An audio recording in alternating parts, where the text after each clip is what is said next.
Good morning मित्रांनो. तर आता BMCची क्लर्कची एक्झाम कोणी झालेली आहे आणि अर्ध्या मित्रांची बाकी पण आहे. तर मला कमेंट आले होते BMCवर काय स्टडी करायचं आहे. तर त्यांच्यासाठी मी थोडंसं BMCच्या साईटवर जाऊन एक 50-60 पेजेस आहेत, त्याच्यातून थोडंसं जे इम्पॉर्टंट टॉपिक आहेत ते मी एका पेपरच्या माध्यमातून थोडंसं शॉर्ट नोट्स आणि इम्पॉर्टंट जे क्वेश्चन आहेत ते तुमच्यासाठी घेऊन आलेलो आहे मित्रांनो. तरी तुम्ही हे पेपरच्या माध्यमातून मी तुम्हाला इम्पॉर्टंट जे क्वेश्चन आहेत ते सांगणार आहेत. तरी तुम्ही व्हिडिओ स्किप न करता पूर्ण बघा, जेणेकरून तुम्हाला याचा नक्कीच फायदा होईल. आणि जे माझ्या चॅनलवर नवीन असेल त्यांनी माझ्या चॅनलला प्लीज सबस्क्राईब करा. हे तर मी आता आणलेले आहे, अजून स्टडी चालू आहे आणि मी अजून नोट्स काढून तुम्हाला देणार आहेत. तर चला व्हिडिओला सुरुवात करूया. तर बघू शकता BMC वरील व्हेरी इम्पॉर्टंट प्रश्न आणि चॅनलला प्लीज सबस्क्राईब करा. तर पहिला प्रश्न असा आहे, हे तर कॉमन प्रश्न आहे पण मी स्टार्टिंग आहे म्हणून थोडंसं देतोय. बृहन्मुंबई महानगरपालिका केव्हा अस्तित्वात आली? अधिनियम 1888 नुसार 14 सप्टेंबर 1888 रोजी. सेकंड, BMCचे क्षेत्रफळ व लोकसंख्या किती आहेत? बृहन्मुंबई महानगरपालिकेचे एकूण भौगोलिक क्षेत्रफळ 437.71 चौरस किलोमीटर आहेत आणि लोकसंख्या मित्रांनो 2011च्या जनगणनेनुसार, ही आताची लोकसंख्या नाही, 2011च्या जनगणनेनुसार मुंबई शहराची एकूण लोकसंख्या सुमारे 1.25 कोटी एवढी आहेत, म्हणजे 1.25 कोटी एवढी आहेत. नेक्स्ट क्वेश्चन बघू. महानगरपालिका आयुक्त आणि व्यतिरिक्त आयुक्तांची नेमणूक कोण करतात? जसं ऑप्शन येतं एक्झाममध्ये, राज्य शासन, केंद्र शासन, BMC असे ऑप्शन असतात आणि हा एक क्वेश्चन येऊन गेलेला आहे. तर त्याच्यासाठी याच्यावर एक आयुक्तावर एक क्वेश्चन आला होता. तर त्याची नेमणूक कोण करतं बघा? राज्य शासन. नेक्स्ट क्वेश्चन, बृहन्मुंबई महानगरपालिका किती विभाग, कार्यालय व प्रशासकीय परिमंडळे आहेत? BMC मध्ये किती विभाग आहे आणि परिमंडळे किती आहेत असं विचारू शकतात. तर बघा, संपूर्ण मुंबई शहराची 24 विभागासह 7 प्रशासकीय परिमंडळामध्ये विभागणी करण्यात आली आहे. म्हणजे 24 विभाग आहे, त्याच्या 7 परिमंडळ आहे, हे लक्षात ठेवा मित्रांनो.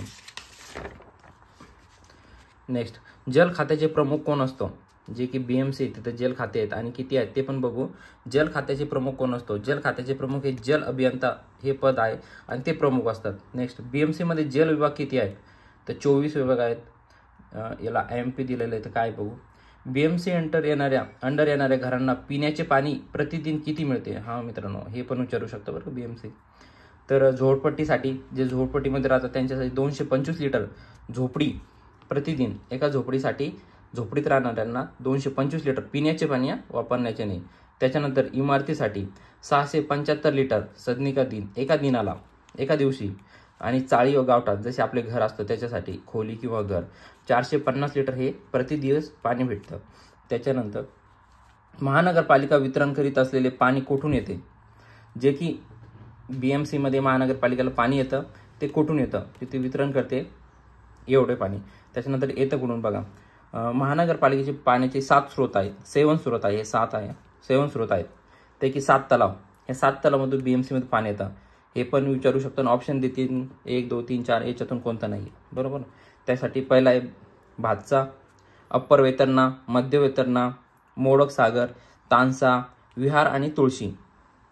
हे 7 तलाव आहेत जे की महानगरपालिकेचे स्रोत आहेत पिण्याच्या पाण्याचे. यापैकी तुळशी अँड विहार हे तलाव मुंबई शहरामध्ये आहे. हे जे 2 तलाव आहेत हे कुठे आहे? मुंबई शहरामध्ये. हे पण लक्षात ठेवा. नेक्स्ट क्वेश्चन, मुंबई महानगरपालिकेतील शिक्षण विभाग व शिक्षण समिती कोणत्या कायद्याने कार्यरत आहे? जे शिक्षण विभाग आहे आणि शिक्षण समिती कोणत्या कायद्याने कार्यरत आहेत ते बघू. मुंबई महानगरपालिका अधिनियम मधील कलम 50(ग)(1) नुसार शिक्षण समितीची रचना करण्यात आली. ते येऊ शकतं शिक्षण विभाग आणि शिक्षण समिती कोणत्या कायद्याने आहेत? तर कलम 50(ग)(1) लक्षात ठेवा. त्याच्यानंतर मुंबई परिक्षेत्रातील सरकारी शाळा कोणत्या वर्षापासून मुंबई महानगरपालिकेत समाविष्ट झाल्या? पहिले मुंबई परिक्षेत्रात होत्या, नंतर BMC मध्ये त्या समाविष्ट झाल्या. तर आपण बघितलं अधिनियम 1888 पासून, सन 1888 पासून या BMC मध्ये आलेल्या आहेत मित्रांनो. त्याच्यानंतर बृहन्मुंबई महानगरपालिकेची स्थापना झाल्यानंतर सरकारने एकूण किती शाळा शिक्षण विभागास हस्तांतरित केल्या? बृहन्मुंबई महानगरपालिकेची स्थापना झाल्यानंतर सरकारने किती शाळा शिक्षण विभागास हस्तांतरित केल्या? तर एकूण 135 शाळा आहेत हस्तांतरित केल्या आहेत. त्यात सरकारी 55 आणि अनुदानित 80. त्याच्यानंतर बघू, महानगरपालिका कार्यक्षेत्रात प्राथमिक स्तरावर मनपाच्या प्राथमिक, माध्यमिक तसेच खाजगी, अनुदानित, खाजगी, विना अनुदानित माध्यमिक किती शाळा आहेत? तर मित्रांनो, शाळेचं तुम्ही म्हणता येऊ शकतं का? तर BMC मध्ये सांगता येत नाही. मागच्या वेळेस शिक्षकांची संख्या आली होती, तर शाळांची काय येऊ शकत नाही. चला तर आपण बघू किती आहे नेक्स्ट पेजवर आन्सर. बघू शकता. प्राथमिक शाळा एकूण 1021 पूर्ण सरकारी, माध्यमिक 166, खाजगी अनुदानित, जे खाजगी आणि अनुदानित आहेत ते 416 आहेत, खाजगी विना अनुदानित जे अनुदान नाही आहे 713 प्राथमिक शाळा. तर एकूण प्राथमिक शाळा किती बघा, 2316. लक्षात ठेवा मित्रांनो, प्राथमिक शाळा एकूण म्हटले किती आहे, जे की पूर्ण सरकारी आहे 1021, त्याच्यानंतर माध्यमिक, खाजगी अनुदानित, खाजगी विना अनुदानित, एकूण किती आहे 2316. पूर्ण प्राथमिक विचारलं 1021. त्याच्यानंतर मनपाने सेमी इंग्रजी वर्ग कोणत्या वर्षापासून सुरू केले आहेत? मनपाने पहिले फक्त मराठी माध्यम असायचं, त्याच्यानंतर सेमी इंग्रजी कोणत्या वर्षापासून चालू केलेले आहेत आणि किती शाळांमध्ये? मनपा शाळांमधून सेमी इंग्रजी वर्ग सन 2013-14 पासून 287 शाळांमधून सुरू करण्यात आले. त्याच्यानंतर मनपाने प्रथम भाषा मराठी बरोबर इंग्रजी प्रथम भाषेला कधीपासून सुरुवात केली? मनपाने पहिले फक्त प्रथम भाषा मराठी होती, त्याच्याबरोबर इंग्रजीला सुद्धा प्रथम भाषा सुरुवात केली. तर 2018-19 पासून 732 शाळांमधून. नेक्स्ट क्वेश्चन बघू.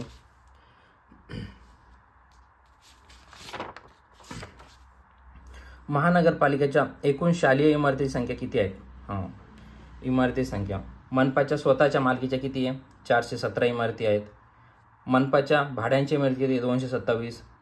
त्याच्यानंतर भाडेविरहित इमारती किती आहे? 24. टिप ज्या की मनपाच्या नसून सरकारी आहेत त्याच इमारतीसाठी मनपाला भाडे देण्याची गरज नसते, म्हणजे भाडेविरहित 24. आणि संयुक्त आयकर मालमत्ता आहेत ते किती आहे? 33. पूर्ण किती आहे? 701. तर महानगर एकूण शालेय इमारती संख्या किती आहे? 701. मित्रांनो, थोडंसं मी माझ्याकडं काय डिजिटल बोर्ड वगैरे नाही आहे, तरी पण मी स्टडी करून तुमच्यासाठी जे इम्पॉर्टंट नोट्स आहेत ते काढत आहेत. याच्यानंतर पण मी तुम्हाला व्हिडिओ आवडला असेल तर प्लीज सबस्क्राईब करा आणि कमेंटमध्ये नेक्स्ट पार्ट म्हणा, तर मी नेक्स्ट पार्ट घेऊन येईल तुमच्यासाठी आणि स्टडी करून जे इम्पॉर्टंट आहे BMCला तेच घेऊन येतोय. त्याच्यानंतर बघू. Thank you friends. नेक्स्ट पार्ट आपण घेऊन येऊ योजना जे की BMC राबवते लोकांसाठी. त्याच्यानंतर BMCमध्ये रोड, नाले, गटारी, BMC क्वेश्चन तसे इम्पॉर्टंट जे क्वेश्चन आहे, जे लोकल मी न्यूजपेपरमधून, काही आपल्या विकिपीडियामधून आणि BMCच्या साईटला जाऊन एक साईट चेक करून तुमच्यासाठी क्वेश्चन काढतोय. मित्रांनो, प्लीज चॅनलला सबस्क्राईब करा. थँक्यू.